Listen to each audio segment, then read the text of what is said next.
Algunas cantidades en física no solo tienen magnitud, también tienen dirección. Dichas cantidades son representadas por vectores.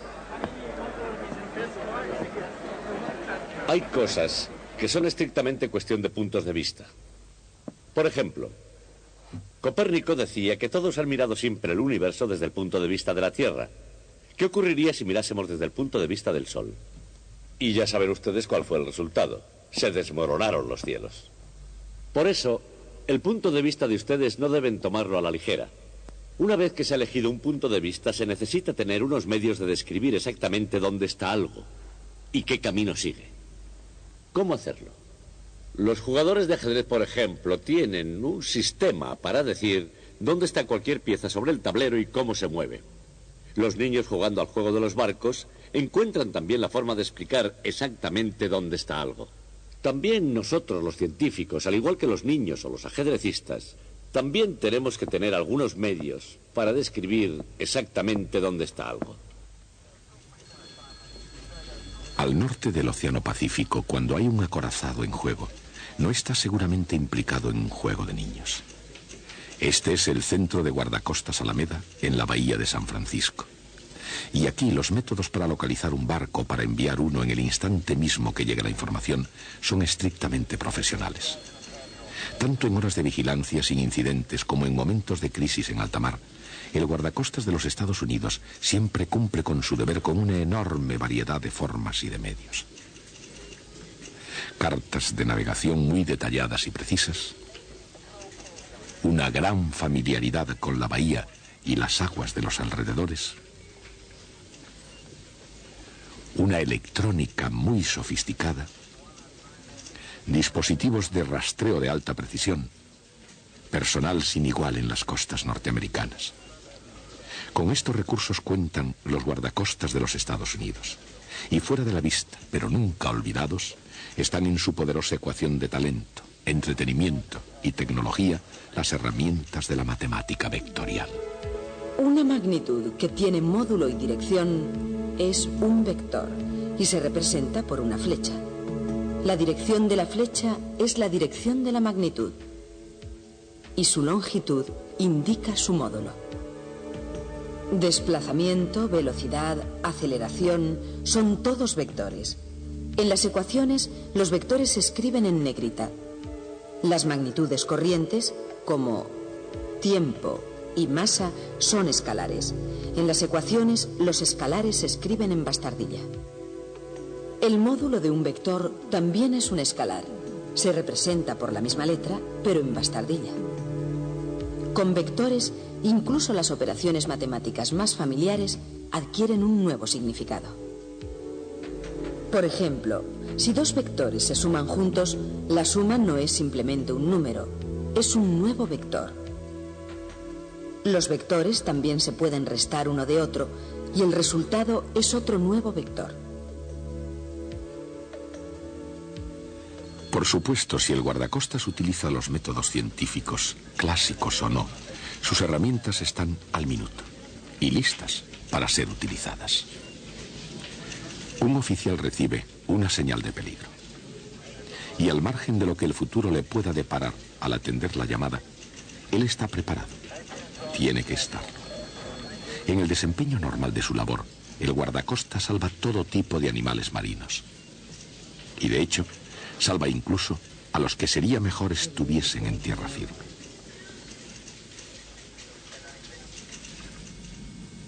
Una tripulación de marinos domingueros en un buen yate, el Iris Coffee, parece que se ha ido a la deriva. Por supuesto. Y se encuentran perdidos en un punto totalmente desconocido. Tampoco es que se conozca muy bien cómo pueden el capitán y sus hombres haber llegado a semejante situación. En cualquier caso, el guardacostas usa sus propios recursos. En el chasquido de un interruptor, se oye el eco de la tripulación del barco. Los hombres se ponen rápidamente en movimiento.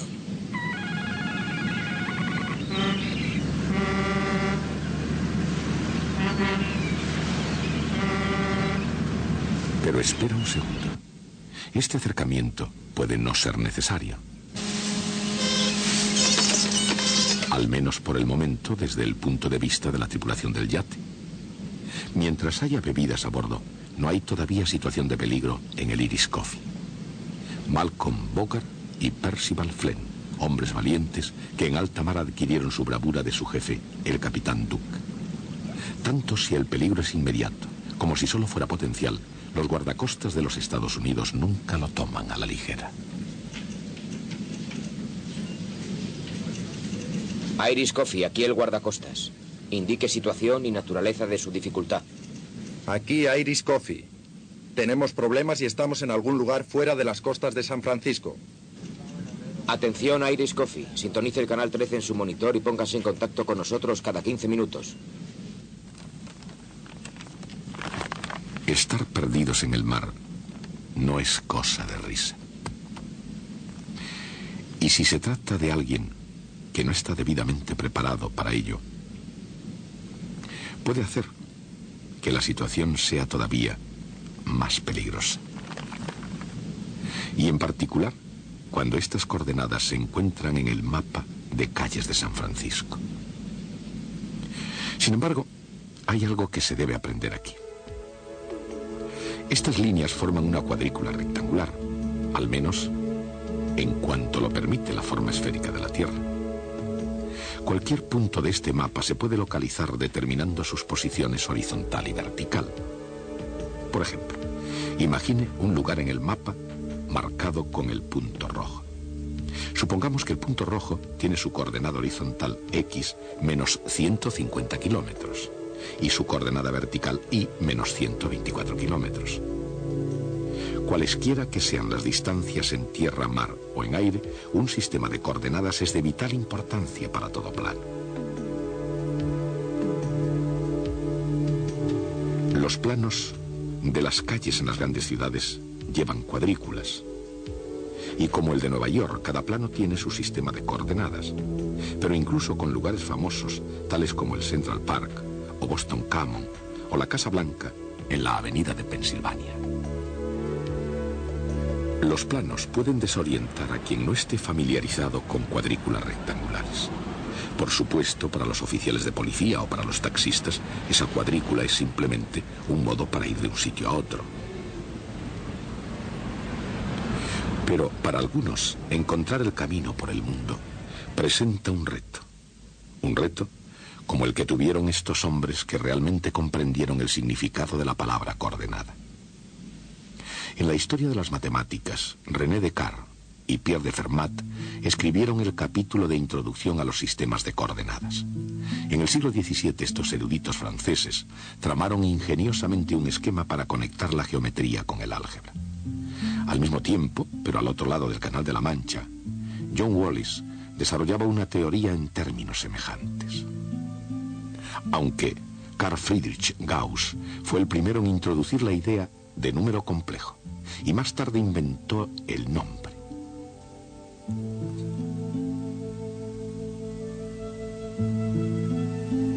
En su libro Álgebra, Wallis representaba un número complejo, por ejemplo, A más BI, midiendo la parte real a lo largo de un eje horizontal y la parte imaginaria B a lo largo de un eje vertical.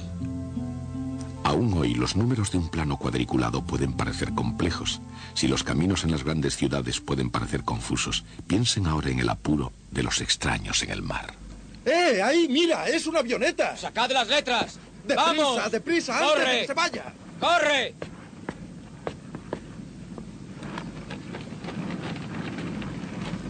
¡Eh! ¡Eh! ¡Eh!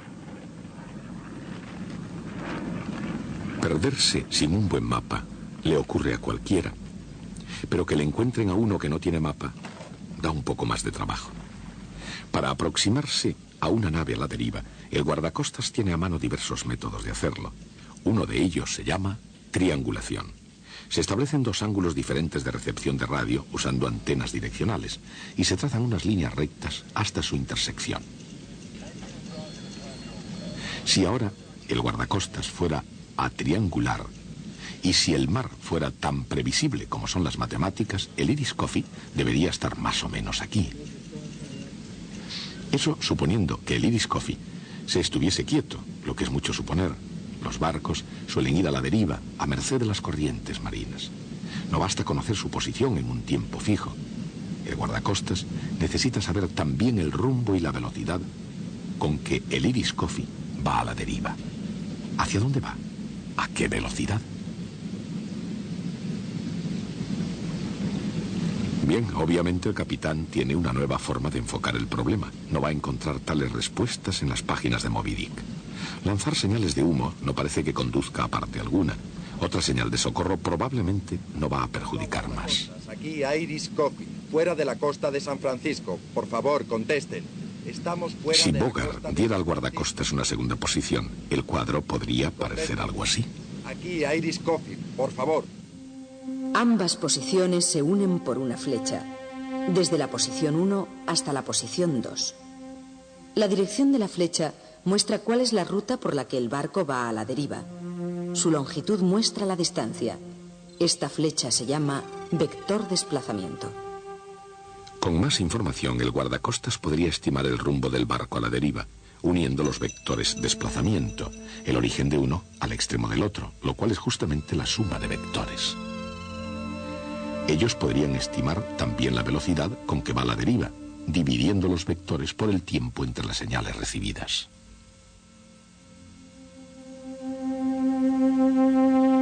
Se puede multiplicar un vector por un escalar. Este nuevo vector tiene la misma dirección y sentido si el escalar es positivo, pero su módulo puede ser diferente. Si se multiplica un vector por un escalar negativo, invierte su sentido. Por supuesto, un guardacostas moderno raramente calcula la ruta de un barco a la deriva trazando vectores de desplazamiento y velocidad a mano. Sin embargo, cuando se vale de ciertos principios de la navegación y de las matemáticas, el valor del vector no puede ser subestimado, ni incluso aquí su historia puede ser pasada por alto. El álgebra vectorial nació en el siglo XIX y sus progenitores fueron William Rowan Hamilton, un irlandés, y un alemán llamado Hermann Grassmann. Con la creación de esta matemática, Grassmann intentó desarrollar una estructura algebraica en la cual se pudiera basar la geometría de cualquier número de dimensiones. Aunque muchos opinaron que su trabajo era demasiado complicado para aquel tiempo, las semillas de las matemáticas de Hermann Grassmann procedían del bagaje intelectual de la antigua Grecia. La ley del paralelogramo para la composición de fuerzas que Aristóteles consideraba en el caso especial de un rectángulo es un ejemplo de la suma de vectores. Desde entonces, de una manera o de otra, esa idea ha sido considerada con el mayor cuidado. Isaac Newton pensó bastante en la ley del paralelogramo para la composición de fuerzas para incorporarla a su magnífica obra Principia. Incluso entonces se necesitaron un par de siglos más para que Grassmann y Hamilton comprendieran el alcance y las muy diversas aplicaciones de los vectores. Intentando interpretar matemáticamente la rotación en el espacio en términos físicos, Hamilton buscó una analogía tridimensional de números complejos. En lugar de ello, encontró un álgebra de objetos de 4 dimensiones que llamó cuaternas. Una cuaterna tiene una parte vectorial que es tridimensional y una parte escalar unidimensional. Aunque ello mejoraría el concepto de vector y de escalar, Hamilton ideó un modo enormemente viable de expresar la mecánica de Newton.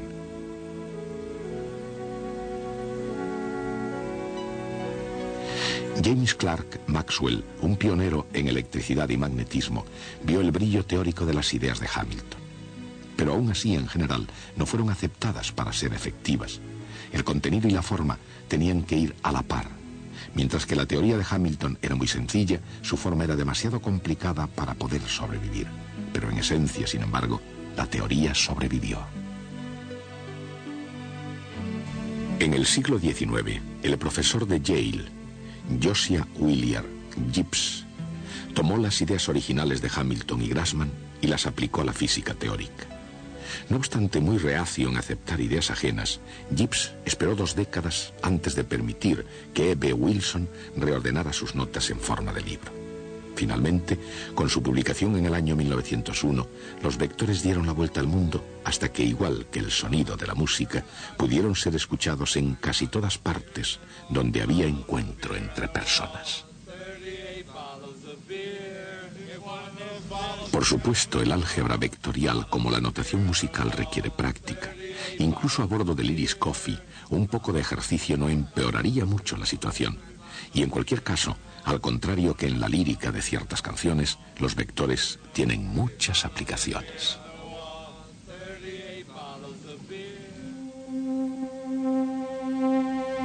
Un vector se puede multiplicar por otro vector.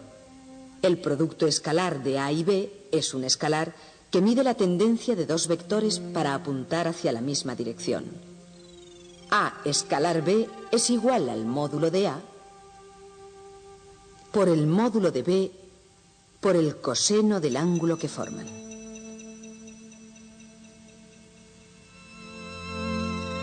Si A y B son perpendiculares, su producto escalar es 0.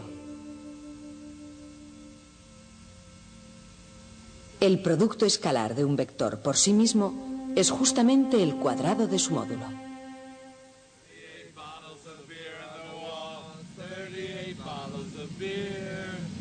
Siempre en movimiento. El producto vectorial de 2 vectores es un nuevo vector perpendicular al plano determinado por los vectores originales. Su módulo es el área del paralelogramo formado por los vectores originales.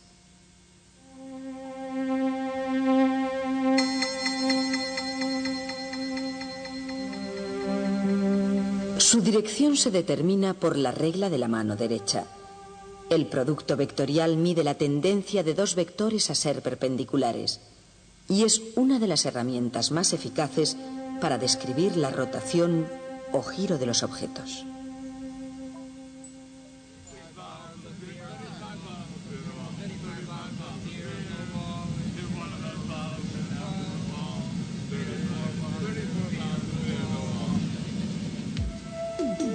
El álgebra vectorial utiliza 2 vectores unitarios I y J perpendiculares entre sí.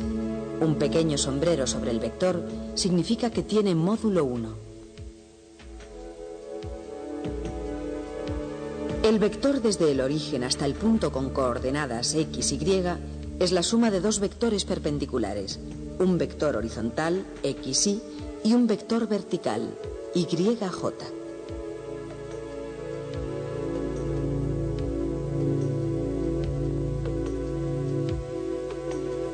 Con la ayuda de I y J, en el álgebra ordinaria se pueden sumar y multiplicar vectores.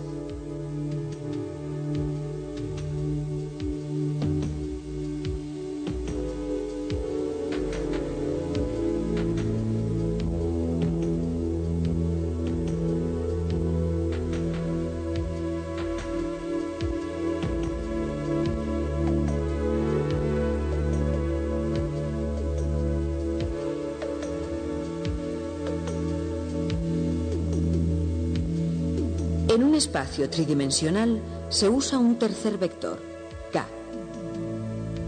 K es perpendicular al plano determinado por I y J. El vector tridimensional se escribe X por Y más Y por J más Z por K.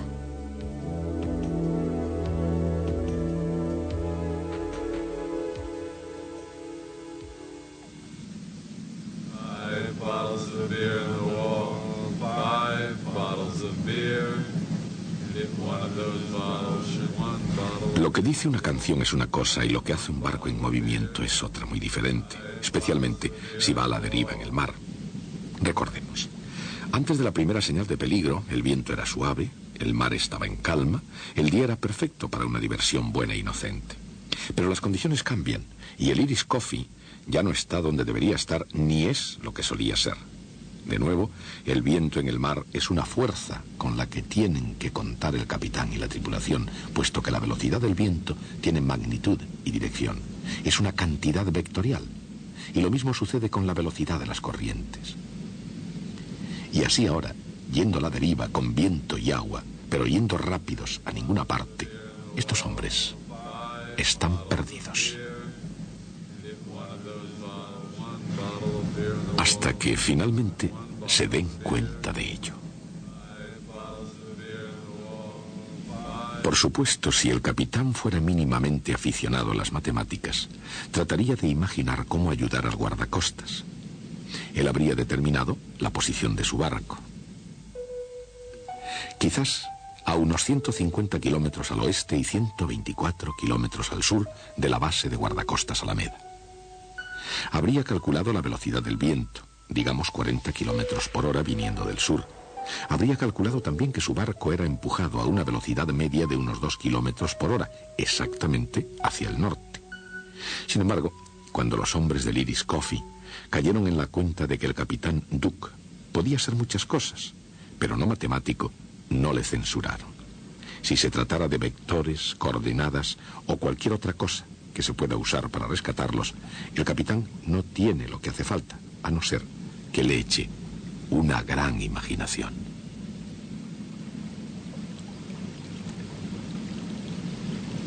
Así, con su ayuda, sin decir nada de vectores ni coordenadas, velocidad del viento, probable dirección de la corriente, y utilizando un helicóptero como buena medida, las cosas se pueden poner en marcha. En la imaginación del capitán Duke, el piloto tiene suficiente fuel a una velocidad no superior a 125 kilómetros por hora para permanecer 4 horas en vuelo.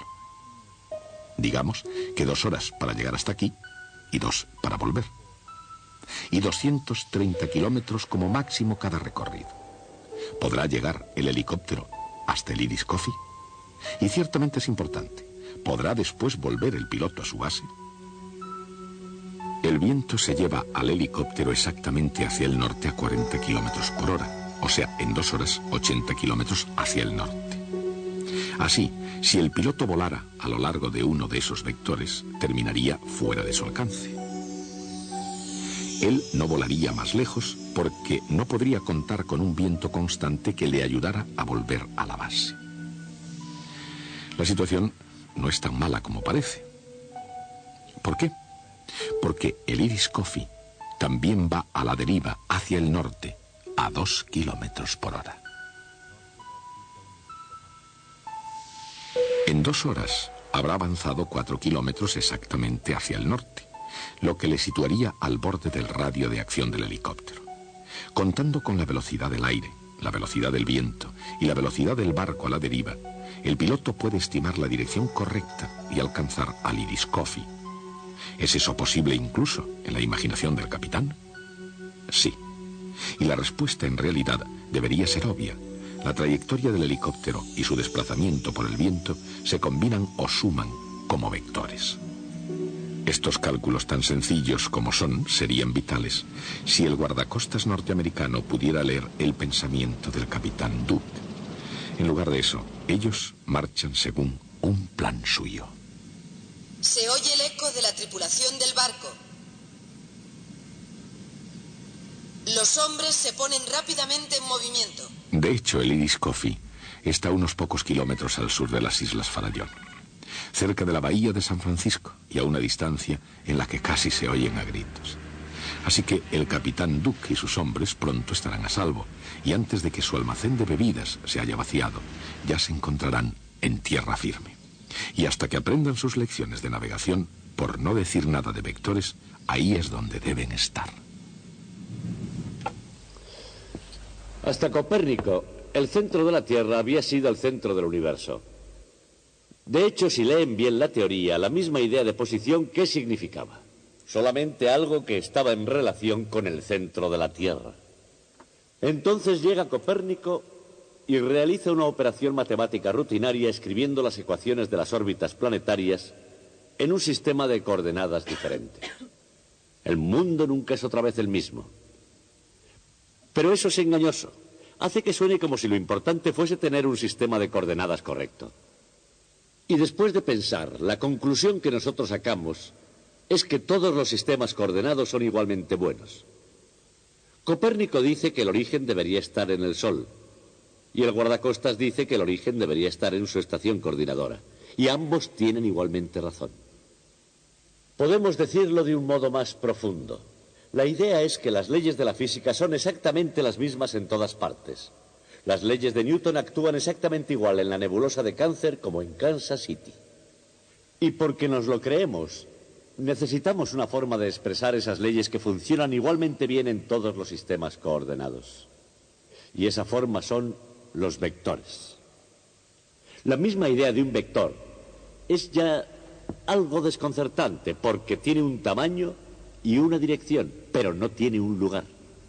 Y eso es lo que necesitamos para expresar leyes que son iguales en todos los lugares. De hecho, el próximo día estudiaremos una ecuación vectorial que yace en el corazón de la comprensión del mundo. Hasta entonces.